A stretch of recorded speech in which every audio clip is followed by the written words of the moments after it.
Hello friends நீங்கள் இப்போது தான் என் வீடியோவை பார்க்க வந்திருக்கீங்களா? இதற்கு முன்னாடி நான் 5 வீட்டு சுவாமி திருக்கோவிலை பற்றி கூறியதை நீங்கள் இன்னும் கேட்கலையா? கவலை வேண்டாம், அதற்கான லிங்கை நான் டிஸ்கிரிப்ஷனில் கொடுத்துருக்கேன். உடனே போய் அதை கேட்டுவிட்டு அதற்கப்புறம் வந்து இந்த வீடியோவை கேட்க ஆரம்பிங்க.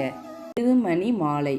கருமணி உண்டு சொற்காயாம்பு மேனி கருணை உண்டு, ஒரு மணி உண்டு என் உள்ளத்திலே உபதேசம் தந்த குருமணி உண்டு, இரவி கோடி சூரிய பிரகாச குரவி உண்டு, திருமணி உண்டு ஹரி ஓம் நமோ ராமானுஜாய என்ற தெய்வம் உண்டே. ஐயப்பராகிய பெரிய சுவாமி நிகழ்த்திய அற்புதங்கள். தூத்துக்குடி மாவட்டத்திலேயே எப்போதும் வெண்டான் ஊரருகே மிகப்பெரிய செல்வந்தர் சோலையப்பர் என்பார். தான் முடியாத தொழுநோயால் வாடி வருந்தி வாழ்ந்து கொண்டிருக்கின்றார். அவர் பார்க்காத வைத்தியம் இல்லை. வைத்தியருக்கு சீடராயிருந்தும் பார்த்தார். அப்படியும் நோய் குணமாகவில்லை. செல்வம் செழித்திருந்தும் என்ன பயன் என்று மனம் வருந்தினார். தினமும் வேதனையில் வாடினார். இறைவனையும் இகழ்ந்தார். ஒரு நாள் இரவு அயர்ந்து தூங்கிவிட்டார். தூக்கத்திலேயே கனவு வருகின்றது. ஒரு பெண் வந்து அவரை தட்டி எழுப்பி, பெரியசாமி வருகின்றான், அவனை பார் என்று கூறுகிறது. எத்தனையோ மனிதர்கள் வருகின்றார்கள். இதில் பெரியசுவாமி யார் என்பதை எப்படி நான் அறிந்து கொள்வேன் என்று சோலையப்பர் வினவினார். அதற்கு அப்பெண், பெரியசாமி வரும்போது ஒரு துண்டு வேஷ்டி நிழல் கொடுத்து கொண்டே வரும், கண்டு கொள்வாய் என்று கூறி மறைந்தருளியது. திடுக்கிட்டு எழுந்தார். நான் கண்டது கனவா அல்லது நனவா என்று அவரால் அதனை உறுதிப்படுத்த முடியாத ஓர் நிலை. கனவு கனவாக இல்லையே, ஏதோ ஒரு காட்சி போலல்லவா அமைந்தது. தன்னைத்தானே சோதித்து கொண்டார். தான் கண்டதே கனவுதான் என்பதை உறுதிப்படுத்தி கொண்டார். அப்படியானால் கனவில் வந்த பெண் யார் என்ற கேள்விக்கு மேல் கேள்வியாய் கேட்டுக்கொண்டிருந்தவருக்கு பூர்வ ஜென்ம வினைப்பயனால் வந்தது அன்னைதான் என்பதை அவரால் உணர முடியாமல் போயிற்று. கனவு கண்ட நாள் முதல் நோயை மறந்தார். நோயின் வேதனையை மறந்தார். பெரியசாமி என்று வருவார் பெரியசாமி என்று சாலையோர மரநிலையிலே அமர்ந்து வலிமேல் விழி வைத்து சரியான உறக்கமின்றி பார்த்து கொண்டும் காத்து கொண்டும் இருந்தார். நாட்கள் மெல்ல கடந்தன. வானம் பார்த்த பூமியாய் ஏங்கிக் கொண்டிருக்கும் சோலையப்பரின் வாழ்விலே வசந்தம் வீசத் தொடங்கியது. கண்ணுக்கு எட்டும் தூரத்திலே ஒரு புனித மனிதர் வருவதை கண்டார். நாம் கனவிலே கேட்டவர் இவர்தானா? உறுதியாய் கூற முடியவில்லையே. இருப்பினும் அருகே சென்று பார்ப்போம் என்று இருந்த இடத்தை விட்டு மெல்ல எழுந்து நோயின் வேதனையையும் பொருட்படுத்தாது மெல்ல மெல்ல நகரத் தொடங்கினார். எடுத்து வைக்கும் ஒவ்வொரு அடியும் அவருக்கு இன்பமாகவே தெரிந்தது. நோயின் கொடுமை மறையத் தொடங்கியது. தூரம் நெருங்க நெருங்க நடக்கும் வேகம் ஆனந்தத்தால் அதிகரிக்கின்றது. கனவிலே கூறியது போல உயரே ஒரு துண்டு வேஷ்டி நிழல் கொடுத்து வருகின்றது. கீழே இவர் கைவீசி நடந்து கொண்டு வருகின்றார். யாரவர் என்று ஒரு கணம் சிந்தித்தார். உண்மையை அறிந்தார். அவர்தான் பெரியசாமி என்று அறிந்தார். தன்னை மறந்தார். ஓடோடி சென்று எதிர் வந்து கொண்டிருக்கும் பெரியசாமியின் காலடியிலே அடியற்ற மரம் போல வீழ்ந்தார். பெரியசாமியின் பொற்றாமரை பாதத்தை தொட்டு வணங்கினார். வீழ்ந்து வணங்கி கொண்டிருந்த சோலையப்பரை தூக்கி விவரம் கேட்டு தெரிந்து கொண்டார் பெரியசாமி. தன் வரலாற்றோடு தான் கனவிலே கேட்ட விபரத்தையும் கூற அத்தனையும் மௌனமாய் பொறுமையோடு கேட்டு கொண்டிருந்த பெரியசுவாமி மனம் நொந்து சோலையப்பரின் மேல் இரக்கம் கொண்டு அன்னையையும் அவள் உபதேசித்த 8 எழுத்தையும் மனதில் நினைத்து அருகில் இருக்கும் குளத்தை காட்டி நீராடி வா என்று பணித்தார்.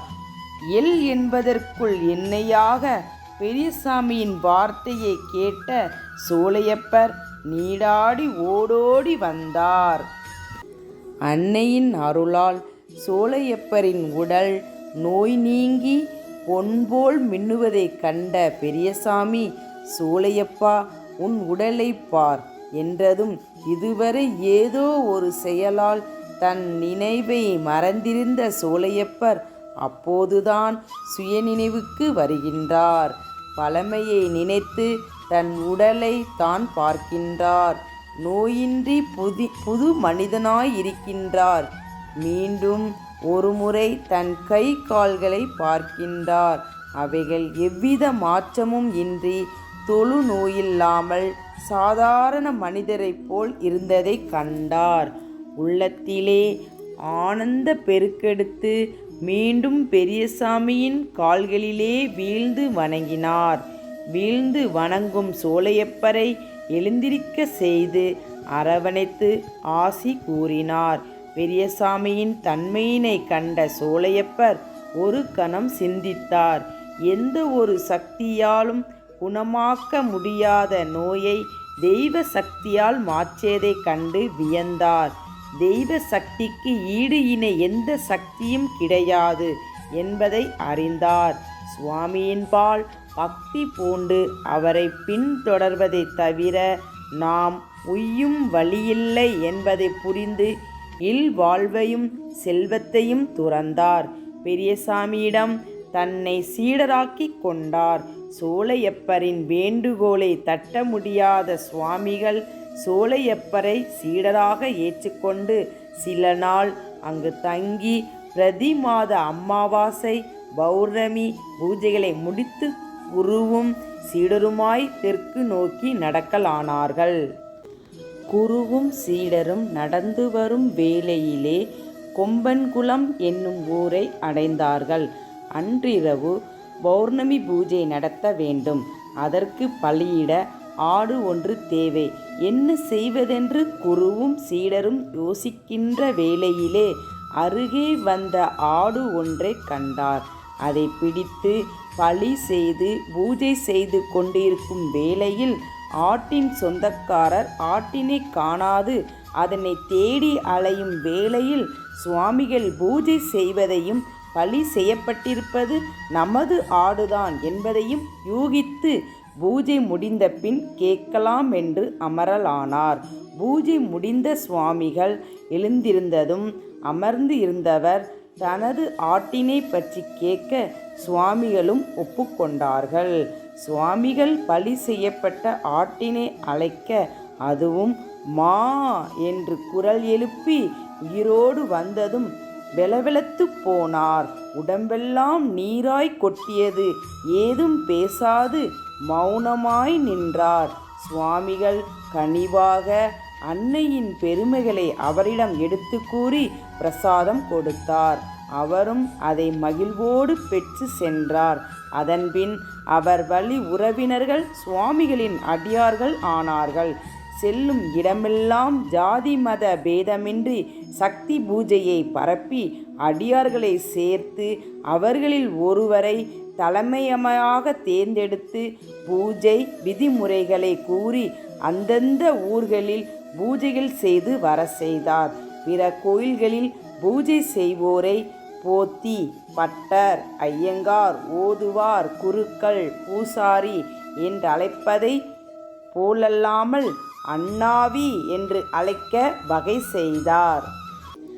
அங்கிருந்து புறப்பட்டு கூடன்குளம், தாமரைக்குளம், கன்னியாகுமரி முதலிய ஊர்களுக்கு சென்று திரும்பி வரும் வழியில் உவரி வந்தார்.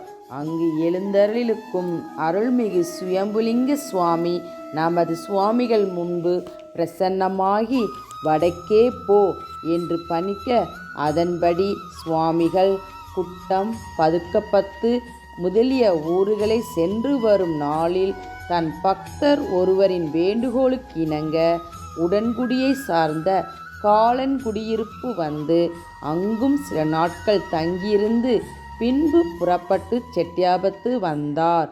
செட்டியாபத்திலேயே நல்ல நீர்நிலையோடு சம்பும் அடர்ந்து வளர்ந்து இருந்த இடத்திலே புலியும் மானும் ஒன்றாக நீர் அருந்துவதைக் கண்டார். கண்ட அக்கணமே அவரின் எண்ணம் அன்று அன்னை கூறிய வார்த்தைகளை நினைவுறுத்தியது. அன்னை கூறியதும் இங்கே காண்பதும் ஒன்றாக இருந்தது கண்டு ஆனந்தம் மிக கொண்டார். புலங்காயுதம் அடைந்தார். உடல் சிலிர்த்தார். மெய் மறந்தார். சில நிமிடங்கள் கடந்தது. அதன்பின் சுய நினைவு வந்தவராய் அன்னையின் அருளால் அவளின் ஆணைப்படி நாம் தங்கியிருக்க இதுவே சரியான இடம் என்று தெளிவு செய்து அன்னையை இருகரம் கூப்பி வணங்கி யோக நிலையோடு அமர்ந்தார். சுவாமிகள் தங்கியிருந்த இடத்தின் அருகே ஒரு மந்திரவாதி குடும்பத்தினர் வாழ்ந்தனர். அவர்களின் முன்னோர் ஒருவர் சமாதியான தற்போது திருக்கோயிலின் உட்புறத்தில் உள்ள ஆத்தி மூடு முன்பாக அருள்மிகு சுடலைமாட சுவாமி அம்சத்தோடு ஐயங்கோவில் கட்டி வழிபட்டு வந்தார்கள். இதுவே ஆத்தி கோவிலாயிருந்தது. இந்த கோவிலுக்கு மந்திரவாதி குடும்பத்தோடு அப்பகுதியில் வாழ்ந்த பிற மக்களும் விழா எடுத்தனர். விழாவினை வில்லுப்பாட்டு, மேளதாளம் முதலியவற்றோடு ஏக தடபுடலாக ஜமாய்த்து கொண்டிருந்தனர். சுவாமிகளின் பூஜைக்கு விடிய விடிய நடைபெறும் அந்த வில்லுப்பாட்டு பெரிதும் இடைஞ்சலாக இருந்தது. சுவாமிகள் எவ்வளவோ எடுத்து கூறியும் மக்கள் கேட்கவில்லை. அந்த வில்லொன்று இருப்பதால்தான் இவர்கள் பாடிக்கொண்டிருக்கின்றார்கள். இது இல்லாவிட்டால் பாடமாட்டார்கள் என்று எண்ணிய சுவாமிகள் அது ஒடிந்து போக திருவுளம் கொண்டார். அன்னையின் அருளால் வில்லும் ஒடிந்தது.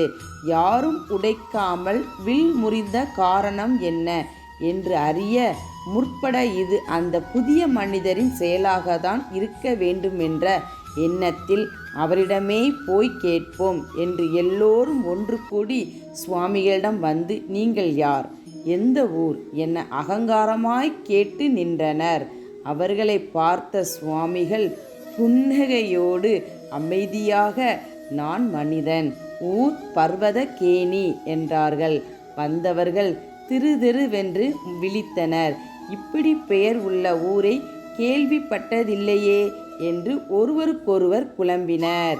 இறுதியாக விளக்கமாய் கூறும் என்று சுவாமிகளிடம் கேட்டதும் சுவாமிகள் பர்வதம் என்றார் மலை, கேணி என்றார் ஆழம், இரண்டையும் சேர்த்து கொள்ளுங்கள் என்றதும் ஒன்றும் புரியாதல் மக்கள் திரும்பி சென்றனர்.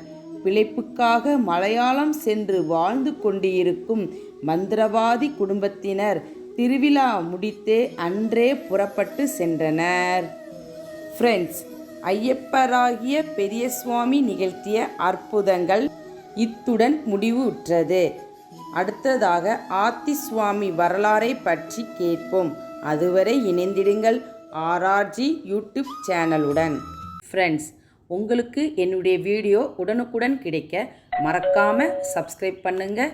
அதே மாதிரி இந்த வீடியோ பிடிச்சிருந்தா லைக் பண்ணுங்கள். மனசில் என்ன தோணுதோ அதை கமெண்ட் பண்ணுங்கள். மறக்காமல் உங்கள் ஃப்ரெண்ட்ஸுக்கு இதை ஷேர் பண்ணுங்கள்.